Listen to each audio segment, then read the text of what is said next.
Hello friends, और एक बार फिर से हमारे चैनल में आपका बहुत बहुत स्वागत है। आज हम जो सीखेंगे वो है ट्रांजिटिव क्लोजर। वर्चुअल एल्गोरिदम के माध्यम से हम कैसे ट्रांजिटिव क्लोजर कोई भी रिलेशन का निकाल सकते हैं वो आज हम सीखेंगे। तो चलिए बिना टाइम वेस्ट के शुरू करते हैं। उससे पहले इस वीडियो में कोई भी किताबी भाषा यूज़ नहीं होगी। जो बातें इंपॉर्टेंट है ट्रांजिटिव क्लोजर निकालने के लिए सिर्फ उसी बातों को किया जाएगा। तो चलिए, उम्मीद करता हूँ ये वीडियो आपको हेल्पफुल होगी। ठीक है, तो चलिए शुरू करते हैं। देखिए, हमारा गिवन के यहाँ पे आंसर ओके।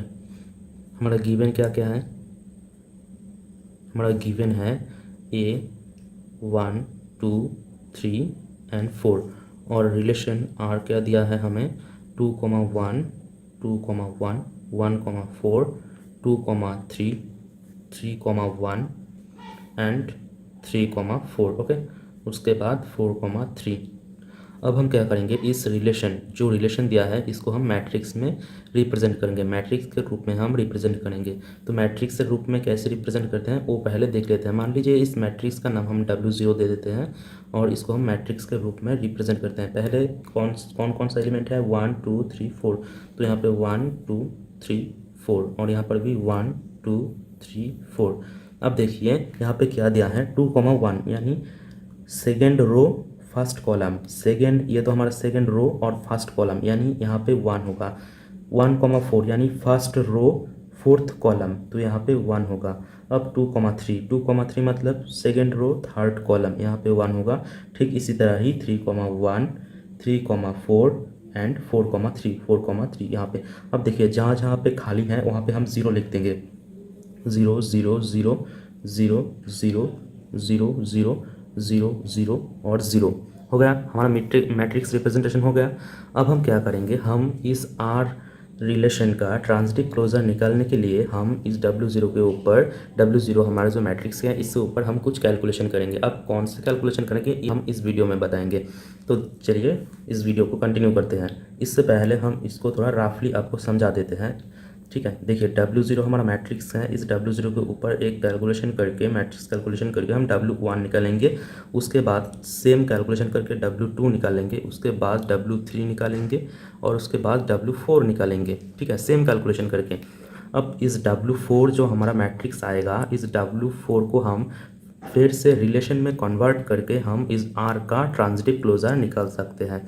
ठीक है, अब आप लोग बोल सकते हो यहाँ पे W4 तक क्यों, W5 तक हमने क्यों नहीं निकाला? इसलिए नहीं निकाला क्योंकि यहाँ पर 1 2 3 4 यानी कि यहाँ पे 4 एलिमेंट्स हैं, तो हम 4 तक ही रुक जाएंगे। ठीक है, तो चलिए अब कंटिन्यू करते हैं। देखिए हमारा जो W0 था यहाँ पे हमें अब W1 निकालना है। तो हम क्या करेंगे, हम फर्स्ट रो और फर्स्ट कॉलम के ऊपर काम करेंगे। तो यहाँ पे फर्स्ट रो और कॉलम, तो यहाँ पे फर्स्ट कॉलम पे कहाँ कहाँ पे 1 है, 2 और 3 पे 1 है, 2 और 3 पे 1 है। और फर्स्ट रो में कहाँ पे 1 है, 4 पे 1 है। ओके, अब हम क्या करेंगे C क्रॉस R, इसका कार्टेशियन प्रोडक्ट करेंगे तो क्या आएगा 2,4 3,4 यानी 2,4 और 3,4 हो गया। अब हमारा W1 मैट्रिक्स होगा। देखिए 1 2 3 4 1 2 3 4 ओके। अब पहला हमारा काम होगा 2,4 और 3,4 पे 1 लिख देना। 2,4 यानी second row fourth column, second row fourth column, third row fourth column, third row fourth column, यहाँ पे 1 हो गया। अब बाकी जगह यहाँ पे हम W0 के मुताबिक यहाँ पर लिख देंगे। यहाँ पे 1 पे 0 था, यहाँ पे 0 था, यहाँ पे 0 था, यहाँ पे 1 था। ठीक इसी तरह ही 1 0 1, यहाँ पे देखिए 0 था लेकिन अब हम यहाँ पे 1 लिख दिए हैं। ठीक इसी तरह ही यहाँ पे 1, यहाँ पे 0, यहाँ पे 0 और यहाँ पे 1। ठीक इसी तरह यहाँ पे 0 0 1 0 ओके। हम W1 निकाल लिए। अब हम W2 निकालेंगे। W2 कैसे निकालेंगे, W2 सेम उसी तरह ही। अब हम W2 निकालेंगे। W2 निकालने के लिए देखिए हम इस W1 के ऊपर कैलकुलेशन करेंगे। कौन सा, वही कार्टेशियन प्रोडक्ट वाला। तो हम अब सेकेंड रो और सेकेंड कॉलम के ऊपर काम करेंगे। ठीक है, तो देखिए यहाँ पे हमारा सेकेंड कॉलम और सेकेंड रो। सेकेंड कॉलम में कहाँ पे 1 है, कहाँ पर भी 1 नहीं है, तो यहाँ पे नल। और यहाँ पे रो में 1 3 4 पे हमारा 1 है। तो अब अगर हम CR का कार्टेशियन करें तो यहाँ पे क्या आएगा, हमारा यहाँ पर नल आएगा। क्योंकि नल के साथ कोई की सेट की कार्टेशियन प्रोडक्ट करने से हम सर्वदा नल सेट पाते हैं। तो देखिए यहाँ पे नाल आया, यानी कि W1 जो था, W1 और W2 सेम हो जाएगा, यानी W1 और W2 सेम हो जाएगा। तो यहाँ पे क्या होगा, 0 0 0 1 1 0 1 1 1 0 0 1 0 0 1 0। ओके, तो यहाँ पे 1 2 3 4 1 2 3 4। ओके, हमारा W2 निकल गया। अब हम क्या करेंगे, अब हम W3 निकालेंगे। W3 निकालने के क्या करना होगा, W3 निकालने के लिए हम अब थर्ड रो और थर्ड कॉलम के ऊपर काम करेंगे। अब देखिए यहाँ पे थर्ड रो और थर्ड कॉलम, तो हमारा थर्ड कॉलम और थर्ड रो, थर्ड कॉलम पे कहाँ पर 1 है, 2 और 4, 2 और 4, और थर्ड रो में 1 4, यहाँ पे 1 और 4, थर्ड रो में 1 और 4 में 1 1 है। तो यहाँ पे हो गया। अब हम कार्टेशियन प्रोडक्ट करेंगे, C क्रॉस R, तो क्या आएगा हमारा यहाँ पे आएगा 2 1 2 4 4 1 4 4। ओके, अब हम W3 निकालेंगे। W3 निकालने से पहले यहाँ पर देखिए W3, अब हम W3 जो निकालेंगे, W3 मैट्रिक्स में हम सबसे पहले इसके बाद ये लिखना आप लोग नोटबुक में, क्योंकि यहाँ पे जगह नहीं है तो हम यहाँ पे लिख रहे हैं, ठीक है। तो W3 में 1 2 3 4 1 2 3 4, ठीक है। अब देखिए 2 1, यानी कि second row first column, second row first column, second row fourth column, second row fourth column, fourth row first column यहाँ पे, और 4 4, यानी यहाँ पे।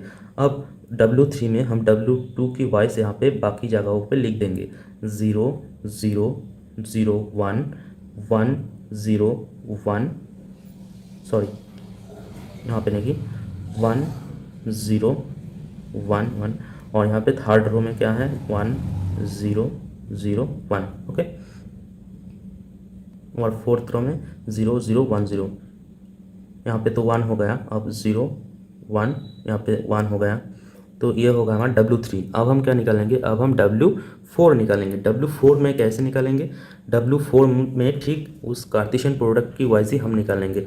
अब हम W4 निकालेंगे, W4 निकालेंगे, यानी कि अब हम ये हमारा फोर्थ रो है, और फोर्थ कॉलम, यानी कि हमारा फोर्थ कॉलम ये है। अब हम फोर्थ कॉलम और फोर्थ रो को लेकर काम करेंगे। यहाँ पे कॉलम और रो, फोर्थ कॉलम पे कहाँ पे 1 है, 1 2 3 4, देखिए 1 2 3 4, यानी चारों जगह पे 1 है। यानी कि देखिए कॉलम कहाँ पे 1 2 3 4, और रो में, फोर्थ रो में कहाँ पे 1 है, 1 3 4, यहाँ पे 1 3 4। अब इसका क्रॉस प्रोडक्ट निकालेंगे। देखिए C क्रॉस R, इसका क्रॉस क्या होगा, इसका क्रॉस होगा, देखिए 1 1 1 3 1 4, और यहाँ पे 2 1 2 3 2 4 3 1 3 3 3 4, और सेम 4 1 4 3 4 4। तो ये होगा हमारा क्रॉस कार्टेशियन प्रोडक्ट। अब हम क्या करेंगे, अब हम इस जगहों पे 1 लिख देंगे। उससे पहले हम यहाँ पे 1 2 3 4 1 2 3 4, 1 1 यहाँ पे होगा, 1 3 यहाँ पे होगा, 1 4 यहाँ पे होगा। ठीक इसी तरह ही 2 1 2 3 2 4 3 1 3 3 3 4 4 1 4 3 4 4 हो गया। अब जो हमारा बाकी जगह है उसको हम W3 के वाइज यहाँ पे फिल अप कर देंगे। तो यहाँ पे देखिए हमारा बस सेकंड कॉलम यहाँ पर बचा है, तो सेकंड कॉलम W3 के वाइज हो जाएगा। यहाँ पे 0 0 0 0, यानी कि यहाँ पे 0 0 0 0 हो जाएगा। तो हमारा जो W4 है, इस W4 ही हमारा जो ये रिलेशन था, क्या था हमारा रिलेशन R, इस रिलेशन का ट्रांजिटिव क्लोजर है। लेकिन इस मैट्रिक्स को अब हम कैसे रिलेशन में कन्वर्ट करेंगे, देखिए अब हम कैसे कन्वर्ट करेंगे। इस W4 को हम R प्राइम के नाम से एक रिलेशन में कन्वर्ट करेंगे। कैसे, देखिए यहाँ पर 1 से 1 रिलेटेड है, इसलिए तो यहाँ पर 1 आया है, तो यहाँ पे आएगा 1 1। ठीक इसी तरह ही यहाँ पर देखिए 3 और 1 रिलेटेड है, यानी कि 1 3, और यहाँ पे 1 4। ठीक इसी तरह ही 2 1 2 1 2 3 2 4 3 1 3 3 3 4 4 1 4 3 और 4 4। तो ये हो गया हमारा ट्रांजिटिव क्लोजर। और एक लाइन यहाँ पे ऐड कर देना, वो क्या है, वो है ट्रांजिटिव क्लोजर ऑफ आर, यानी पहले जो आर रिलेशन था उसका ट्रांजिटिव क्लोजर आर प्राइम ये है। ठीक है, तो उम्मीद करता हूँ ये वीडियो आपको हेल्पफुल लगी होगी और आपको समझ में आ गई होगी। अगर हेल्पफुल लगे तो वीडियो को एक लाइक कर दीजिएगा और चैनल में नए हो तो प्लीज़ चैनल को सब्सक्राइब करके हमारे सपोर्ट कीजिएगा। Thank you.